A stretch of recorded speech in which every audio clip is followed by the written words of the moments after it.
Halo para orang tua hebat di luar sana. Wah, memilih sekolah dasar buat si kecil itu salah satu keputusan paling besar dalam hidup kita, ya kan? Rasanya ini kayak lagi masang fondasi untuk bangunan masa depan mereka.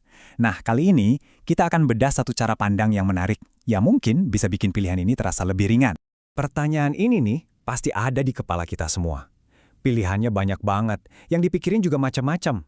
Tenang, yuk kita coba lihat dari satu sudut pandang yang berbeda, yang siapa tahu bisa bikin semuanya jadi lebih jelas. Jadi, coba kita ubah cara pandangnya sedikit.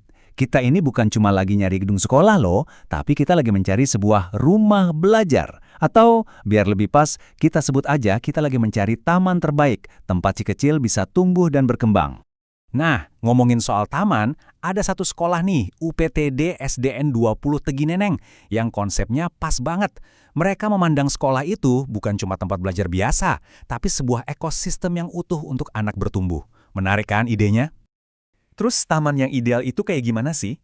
Apa aja isinya yang bikin anak kita bisa tumbuh subur? Ternyata ada 3 pilar utama yang jadi kuncinya.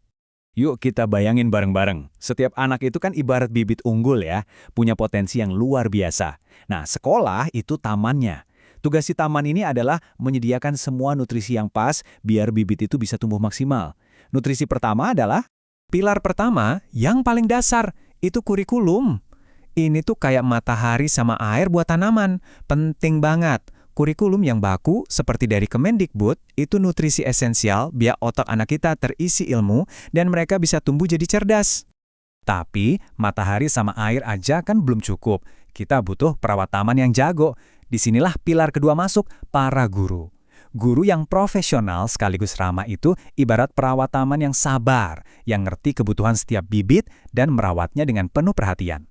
Dan lihat deh, kelihatan banget kan interaksinya di sini. Ini bukan sekedar transfer ilmu dari guru ke murid, tapi soal bimbingan dari hati. Inilah wujud nyata dari para perawat taman yang kita bicarakan tadi. Pilar ketiga, dan ini nggak kalah krusial, tentu saja tanahnya. Tempat si bibit ini tumbuh. Apa itu? Ya lingkungan sekolahnya. Lingkungan yang asri, aman, dan nyaman, itu adalah tanah yang subur, tempat akar karakter anak kita bisa menancap dengan kuat.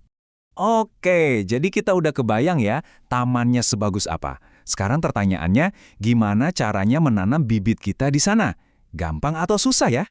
Ternyata gampang banget loh, cuma perlu siapin beberapa dokumen dasar aja. Nih, catat ya, fotokopi akte kelahiran sama kartu keluarga, terus fotokopi KTP orang tua, ijazah TK, dan terakhir pas foto si kecil yang terbaru. Simple kan? Kalau masih ada yang mau ditanya atau mau langsung daftar, bisa langsung aja hubungi Bu Lucy. Nomornya ada di layar. Jadi nggak perlu bingung-bingung lagi kan? Langsung aja kontak beliau. Nah, pada akhirnya, apa sih tujuan dari semua ini? Kalau bibit udah dirawat di taman yang paling baik, jadinya apa?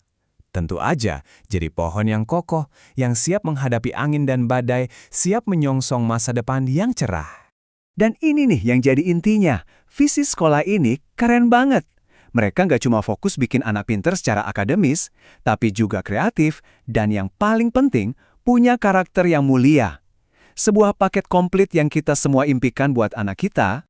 Jadi kalimat siap menyongsong masa depan yang cerah itu bukan cuma kata-kata manis di brosur ya. Ini benar-benar sebuah janji, sebuah komitmen buat mempersiapkan anak-anak kita menghadapi dunia di luar sana. Nah, sekarang bolanya kembali ke kita, para orang tua. Setelah melihat taman yang kelihatannya subur banget ini, lengkap dengan nutrisi dan perawat terbaik, pertanyaannya adalah, sudah siapkah kita menanam bibit kesayangan kita untuk tumbuh besar di sini? Keputusan ada di tangan ayah dan bunda.